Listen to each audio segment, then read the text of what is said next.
Aprender esto es realmente importante para comprender el objetivo principal del video. Ahora hay dos cantidades de movimiento más fundamentalmente conservadas en el universo.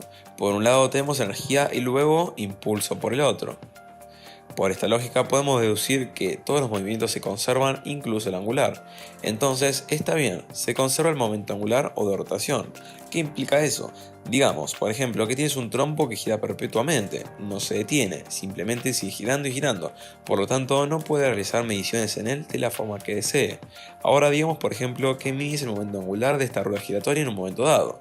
Después de hacer la tarea te sentiste hambriento, así que saliste para un largo almuerzo, luego volviste y lo mediste de nuevo. Según las leyes de conservación, desea obtener aproximadamente el mismo valor para el momento angular que obtuvo anteriormente. El momento angular depende de dos factores. Primero, de la distribución de la masa en el objeto que gira. Accede al enlace para ver el video al completo y síguenos para seguir recibiendo más contenido como este.